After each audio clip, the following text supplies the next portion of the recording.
जय हिंद। मैं सौरभ और आप मेरे साथ जुड़ रहे हैं एक बार फिर से डेली डोज संख्या 301 में।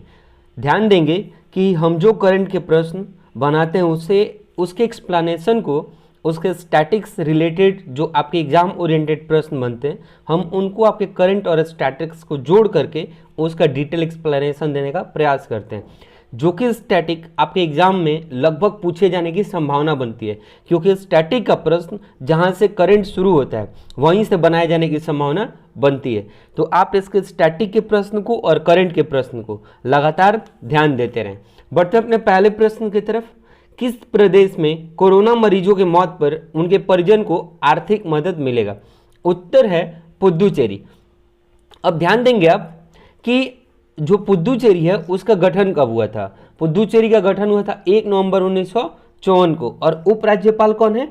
किरण बेदी। और मुख्यमंत्री कौन है? वीएस नारायण स्वामी। अब एक बात ध्यान देंगे कि वीएस नारायण स्वामी जो है वो कांग्रेस से हैं, लेकिन इससे पहले आपने सुना होगा कि जो भी केंद्र शासित प्रदेश होते हैं वहां पर मुख्यमंत्री नहीं होते हैं, लेकिन दिल्ली और पुदुचेरी दो ऐसे केंद्र शासित प्रदेश हैं जहां पर आपको मुख्यमंत्री मिलेंगे। ठीक है, तो ध्यान रखेंगे कि सभी जगह केंद्र शासित प्रदेशों में मुख्यमंत्री नहीं होते, लेकिन दिल्ली और पुदुचेरी में केंद्र मुख्यमंत्री होते हैं। ठीक है, अब एक बात और भी ध्यान देंगे कि हाईकोर्ट कहाँ है इसका। तो इसका जितना भी केस देखा जाता है, इसका हाईकोर्ट है मद्रास हाईकोर्ट के अंतर्गत ही इसका केस देखा जाता है, क्योंकि आपको पता है कि सभी राज्यों के या फिर सभी केंद्र शासित प्रदेशों के अपने अपने हाईकोर्ट हों ऐसा जरूरी नहीं है।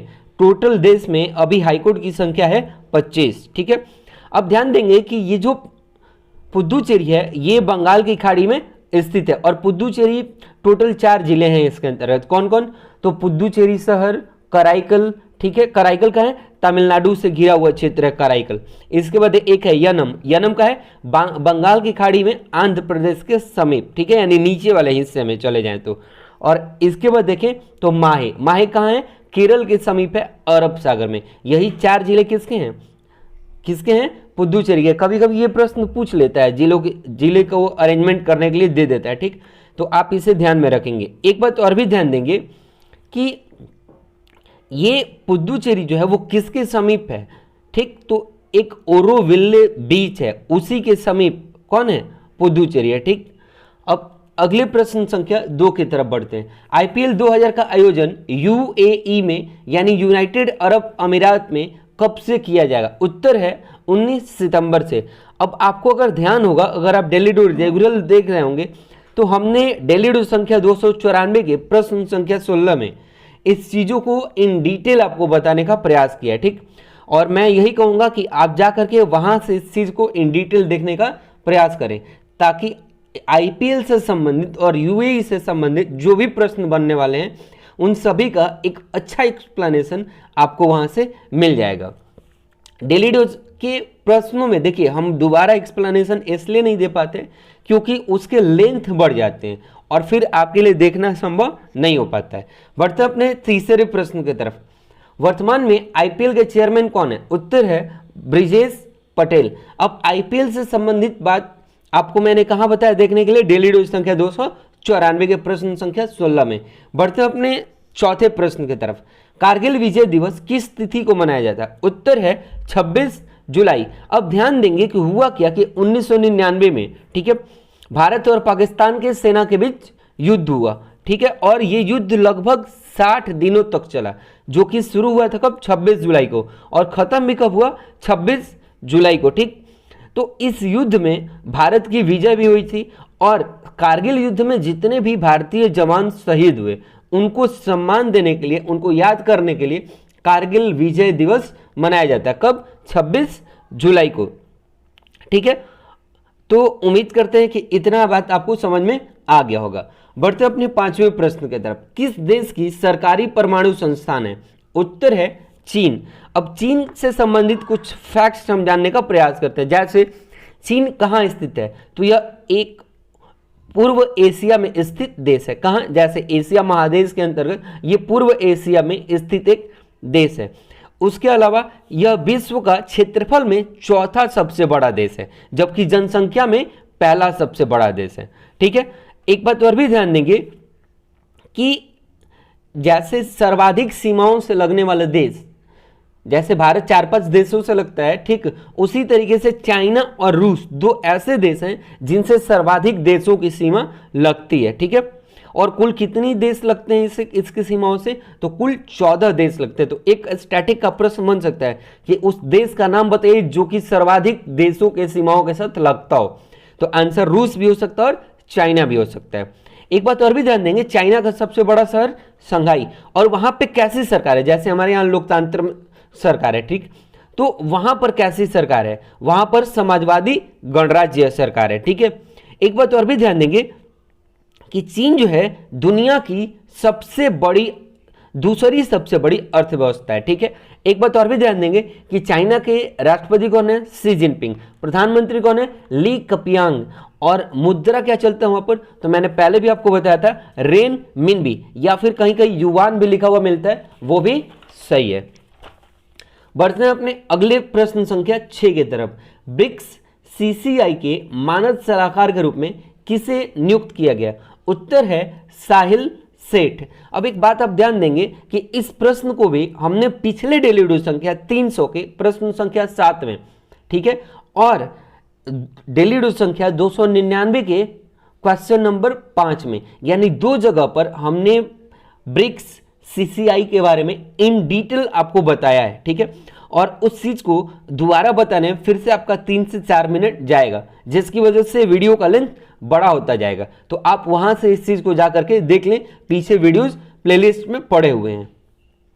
बढ़ते अपने 7वें प्रश्न की तरफ। WTO के जनरल काउंसिल ने किस देश को प्रेक्षक का दर्जा दिया, उत्तर है तुर्कमेनिस्तान। अब ध्यान देंगे कि जो तुर्कमेनिस्तान है, ठीक, यह एक मध्य देश एशियाई देश है। जैसे चाइना था पूर्व एशियाई देश, वैसे ही तुर्कमेनिस्तान क्या है, मध्य एशियाई देश है। और हम सभी को पता भी होना चाहिए कि कौन सा देश जो इंपॉर्टेंट देश है वो किस महादेश के किस तरफ से है। ठीक है, अब एक बात ध्यान देंगे, ये तुर्कमेनिस्तान इस व्यापार निकाय के साथ औपचारिक संबंध बनाने वाला अंतिम पूर्व सोवियत गणराज्य बन गया है। ठीक है, एक बात और भी ध्यान देंगे कि जैसे WTO का ये कौन सा ऑब्जर्वर बना है, ठीक, अवलोकन करने वाला ये कौन सा बना है, तो ये बना है 25वां ऑब्जर्वर। कौन सा, 25वां ऑब्जर्वर। तो रैंकिंग का भी प्रश्न आपसे पूछा जा सकता है।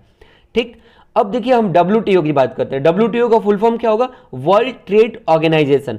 अब एक बात ध्यान देंगे कि वर्ल्ड ट्रेड ऑर्गेनाइजेशन की स्थापना हम जानते हैं कि 1995 में हुआ, लेकिन 1995 से पहले यानी 1995 से पहले WTO गैट के नाम से काम करता था। ठीक, GATT। अब एक बात और भी ध्यान देंगे कि WTO के महानिदेशक कौन है, रोबर्टो अजेवेडो। कौन है, रोबर्टो अजेवेडो।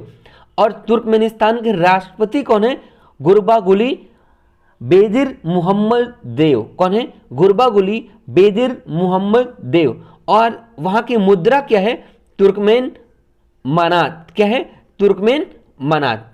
तो इतनी जानकारी थी आपको तुर्कमेनिस्तान से और WTO से संबंधित।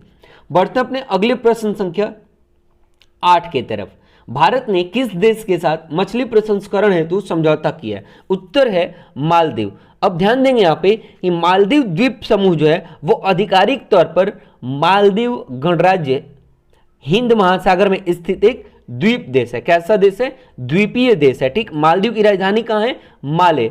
अब एक बात और भी ध्यान देंगे, यह लक्षद्वीप सागर में स्थित, अगर महासागर पूछे तो हिंद महासागर, और अगर सागर पूछे तो लक्षद्वीप सागर। ठीक है, अब एक बात और भी आप ध्यान देंगे कि इसके राष्ट्रपति कौन है, तो इसके राष्ट्रपति हैं सोलेह। और जब भी मैं जैसे मालदीव का नाम लिया, पूर्व एशियाई देश कहा या फिर मध्य एशियाई देश कहा, तो आप मैप उठाइए और उसमें पूर्व एशिया का क्षेत्र ढूंढिए, ताकि इससे जो कनेक्टेड कंट्री हैं उनके बारे में आपको पता चल सके। और लगातार आप जब भी मैं ज्योग्राफिकल की बात करता हूं तो उस लोकेशन को देखिए। ठीक है, जैसे मैंने मालदीव की राजधानी माले बताया, तो उसको आप मैप पे देखिए कि माले है कहां। ठीक है, बढ़ते हैं अपने अगले प्रश्न संख्या 9 के तरफ। किस राज्य सरकार ने ई सचिवालय पोर्टल लॉन्च किया है? उत्तर है हरियाणा। ठीक है, अब हरियाणा जो है, हरियाणा का सबसे बड़ा शहर कौन सा है? फरीदाबाद। वहां के मुख्यमंत्री कौन है? मनोहर लाल खट्टर। और राज्यपाल कौन है? सत्यदेव नारायण आर्य। एक यहां से देखिए स्टैटिक का प्रश्न, एंशिएंट इंडिया से क्या बन सकता है, ठीक, या एंशिएंट हिस्ट्री से क्या बनाया जा सकता है? तो सिंधु घाटी सभ्यता में 2 स्थल थे, ठीक है, जिनको खुदाई के दौरान प्राप्त हुए थे। कौन कौन? राखीगढ़ी और बनवाली। कौन कौन? राखीगढ़ी और बनवाली। जो कि कहां से संबंध रहता है इनका? तो इनका संबंध हरियाणा से, यानी ये खुदाई के दौरान प्राप्त स्थल हरियाणा से प्राप्त हुए। तो देखिए ये हुए आपके स्टैटिक के प्रश्न, और इसी तरीके के प्रश्न आपके एग्जाम में आपके करंट से रिलेटेड बनाए जा सकते हैं। बढ़ते अपने अगले प्रश्न संख्या 10। डीआरडीओ ने लेह में किस स्थान पर भी कोविड-19 जांच केंद्र स्थापित करी है?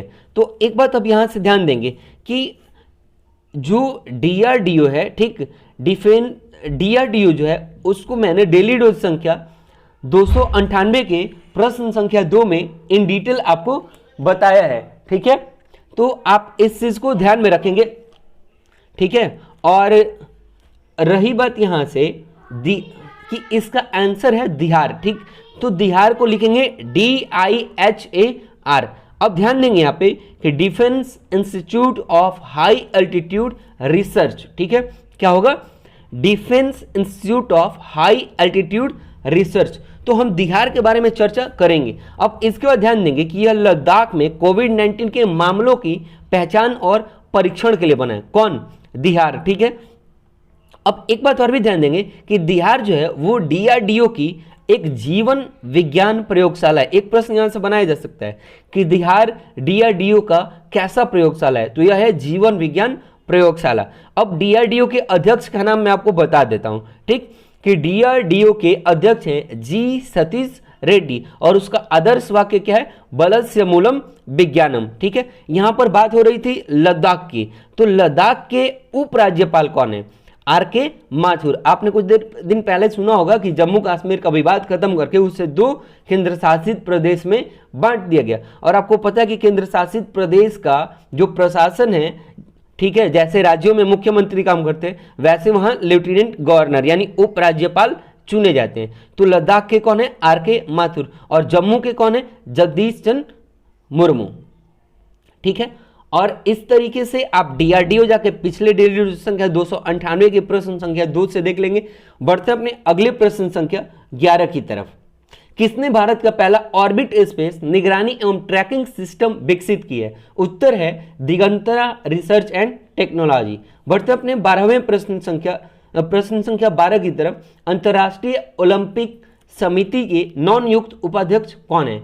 उत्तर है अनीता डिफरेंट। कौन है? अनीता डिफरेंट। अब ध्यान देंगे यहां पे कि अंतर्राष्ट्रीय ओलंपिक समिति यानी IOC, जिसको इंटरनेशनल ओलंपिक कमेटी कहेंगे, ठीक, तो इसके जो उपाध्यक्ष हैं वो 3-4 उपाध्यक्ष हैं। ठीक है, टोटल 4 से 5 उपाध्यक्ष हैं इसके, जिसमें कि अनीता डेफरेंट को हाल ही में चुना गया। ऐसा नहीं है कि सिर्फ इसकी एक उपाध्यक्ष है। ठीक, तो इस बात को भी आप ध्यान रखेंगे। साथ ही साथ एक बात और ध्यान रखेंगे कि इसके अध्यक्ष कौन है? थॉमस बाच। कौन है? थॉमस बाच। और अभी एक मानद अध्यक्ष भी होते हैं। ठीक, तो मानद अध्यक्ष कौन है? जैक्स रोगे। कौन है? जैक्स रोगे। तो मानद अध्यक्ष पूछेगा तो जैक्स रोगे, अध्यक्ष पूछेगा तो थॉमस बाच, और हाल ही में नियुक्त उपाध्यक्ष पूछेगा तो अनीता डी फ्रंट। और इसकी राजधानी हेडक्वार्टर कहाँ है? IOC का यानी इंटरनेशनल ओलंपिक कमेटी का, तो लुसाने में। लुसाने कहाँ है? स्विट्जरलैंड में। ठीक है, अब आप मैप पे जरूर स्विट्जरलैंड को देखिए।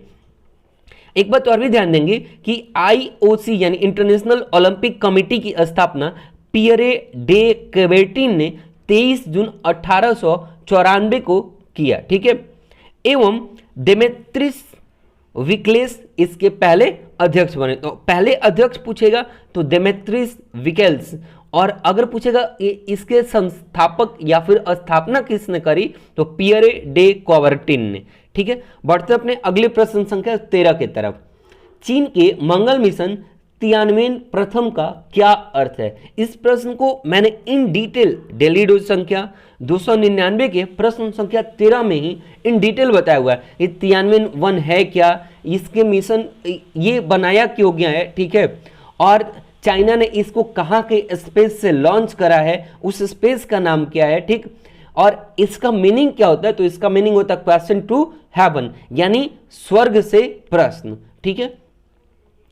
बढ़ते अपने 14 प्रश्न संख्या की तरफ। ओला कैब ने वैश्विक ग्राहक हेतु कौन सी एंटरप्राइज मोबिलिटी शुरू की है? उत्तर है OLA कॉर्पोरेट, यानी ओला कॉर्पोरेट। अब ध्यान देंगे यहाँ पे कि मोबिलिटी का मतलब क्या हो, कि कहीं आने जाने के लिए गति लाना, ठीक।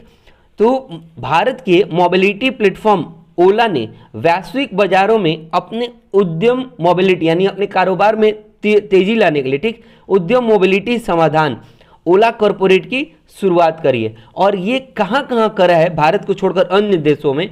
तो ऑस्ट्रेलिया, न्यूजीलैंड और ब्रिटेन।